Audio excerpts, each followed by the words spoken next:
Yes, and we're joined by Bethel First Selectman Matt Knickerbocker. Welcome to the show. Hey, Matt. Thank you very much, guys. Glad to be here. Thanks for coming in. Thanks for getting back to me. Nobody gets back to me.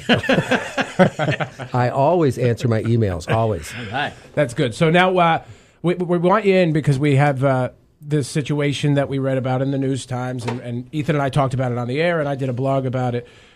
You had a nativity scene going up in Bethel, and then an atheist group comes in and says they want a sign. Let's start from the beginning. Who filed, and I don't need a person's name, but right. Who filed the application to get the nativity scene put up in Barnum Square? The nativity scene, the creche, is it's a Bethel tradition that dates back 40, 50 years that I know of. It was sponsored by the Bethel Chamber of Commerce for many years. Last year they said, for whatever reason that I don't actually know why, but they said, well, this is going to be our last year sponsoring it. So this year, a new group, a group of gentlemen from the United Methodist Church, filled out the application, provided the insurance and all that. And I think it's important for your listeners to know that the town doesn't actually sponsor this. You know, there's no town involvement, no employees work on it, no town money involved, but consistent with Park and Rec policy, people can apply to use space. Is there a fee involved? No fee. No fee. There's no application fee? No. Oh, okay. No, right. no. The whoever puts up the display has to provide insurance, and they have to give us an idea of what it is for public safety. Like, you don't want some big thing that's going to blow over and knock somebody down. But that's it. You can use the space, and it's available to the public. You know, tax-paying public. So the atheist group finds out about the nativity scene. What happens next? Actually, it wasn't an atheist group. It was an individual Bethel resident who chose to apply to display his own holiday message. Now, he did, my understanding is, and I may have this wrong, but what I've heard is that he did reach out to the atheist organization to ask if they had any materials, like a Happy Holidays banner or something like that. Mm-hmm. But it was really done by this individual. Okay, so they came to you and said what? They want you to revoke the license for the nativity, or they want to put up their own sign? They want to put up their own. No, nobody ever asked us to revoke the license for the nativity. What they said was, well, the town of Bethel has allowed this other display, so we think it's fair, and they're absolutely correct about that from a legal point of view, that we also have an ability to put up a holiday message. So that's how that came down. Now, this is the kind of thing, if I'm the first selectman, if this comes on my desk, and I'm like, I'm going to take a few weeks off. What do you think about that? Because I know where this is headed. Do you get a little aggravated? Yeah, get a little aggravated. That's what I figured. Were you? No. I mean, it's one of those things where you say, okay, well, I could be doing 10 other things, but you know what? I knew this day was coming. This is part of the job. I don't get aggravated at any of these things, because if you get aggravated at this stuff, then you really ought to be doing something else for a living, because it's my job. I'm a public servant.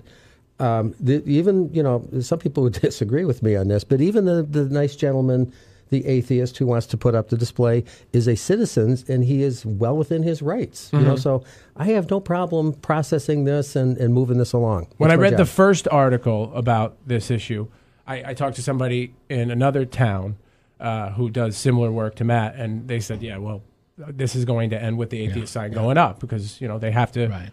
They likely have to allow for everybody to display whatever they want. That's correct. If you just tuned us in, we're talking to First Selectman in Bethel, Matt Knickerbocker, about this atheist nativity scene. I don't know if it's an issue. It doesn't sound like it's an issue, but what is the sign? What is the atheist sign? First of all, are the nativity and the atheist sign are both up at this point? Not quite. I think I heard from the gentleman. It's actually a banner, like a vinyl banner, and I think it's supposed to go up within the next 2 days, because he paid for it himself out of his own pocket. It wasn't supported by any kind of national organization, and he was having it printed locally. He worked with a local graphic designer to come up with it, and I got an email from him yesterday, and he expects to put it up before this weekend. So it'll be up near the Doughboy statue in downtown Bethel. And I don't remember the exact phrasing, but it wasn't nasty. And correct me if I'm wrong on this. If it is, if the message that is being sent is dogging another religion, it would be illegal.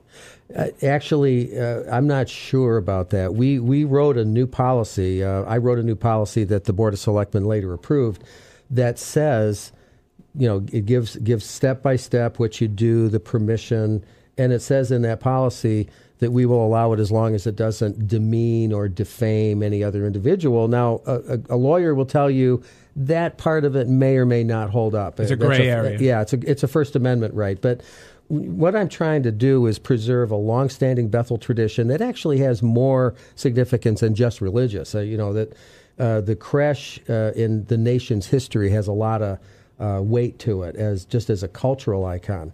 So I don't want to upset the longstanding tradition, but I want to respect everybody's rights at the same time. Now, do you worry about precedent? I mean, you put up the Nativity, and then the Atheist side, and then another group says they want to put this. I would just worry about it because you'd run out of room eventually. That is a concern. And as you probably know from the article, we are going to establish a citizens panel to review this whole thing after the first of the year and come up with some permanent recommendations for policy, like how much room is there? Right. How many displays can we put up?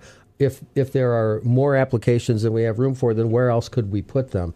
And I have about, I think, 13 or 14 people that have volunteered to be on that committee so far. Ah, there you go. Look, So, that's a full committee, not a subcommittee. I only get invited to subcommittees, Ethan. I want you to know that right now. Can I ask a weird question? Yeah. Are there any church organizations in town that have proposed? Well, they probably don't have to come to you because it's a private church. Live nativity scenes, which I've Live. Ethan finds them creepy. That's where people dress up, and do the full thing. Yeah. And they're old. No, not to the best of my knowledge. Okay. No. Yeah. Just wondering. Do you mind me asking you a personal question? Yeah, so go Are ahead. you a religious person? I'm spiritual. Let me put it that way. Okay. I was raised Catholic, so Okay. I know the traditions. I am sympathetic to those who want to maintain this tradition for religious reasons as well as cultural. But at the same time, I am 100% on board with everybody's rights being respected in this regard. Right, and you have legality that you have to consider. Oh yeah, That's what it's about.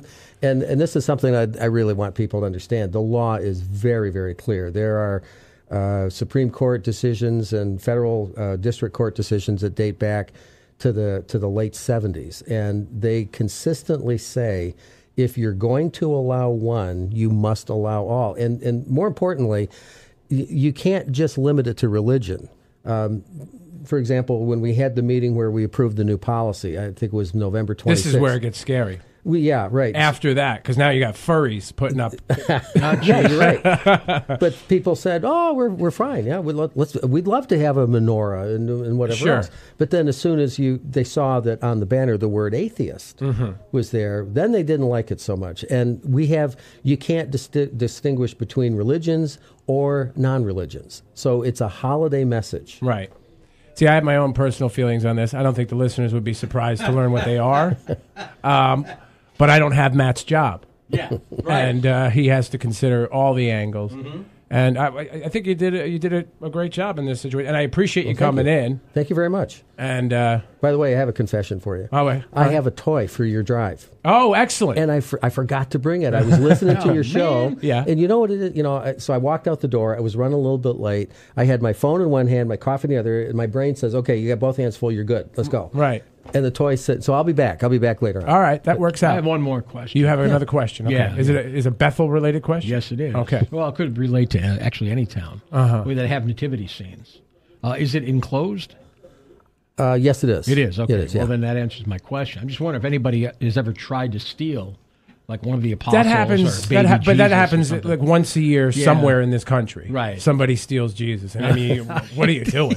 Well, my understanding is they usually put him back on Christmas morning. So. Right. Well, that's good. Yeah, it's appropriate. They've returned him. All right. All right. Matt Knickerbocker, Bethel First Selectman, thank you for your time. Appreciate Hey, it. nice talking to you guys. Thank you so much for coming in. It's 8:26. We got to get more of these town government officials in here. Well, be careful on that, because then they want their equal time, and they want to do this and that and the other thing. That's okay. Well, I've tried. They usually turn me down. Just trying to stay topical. I know.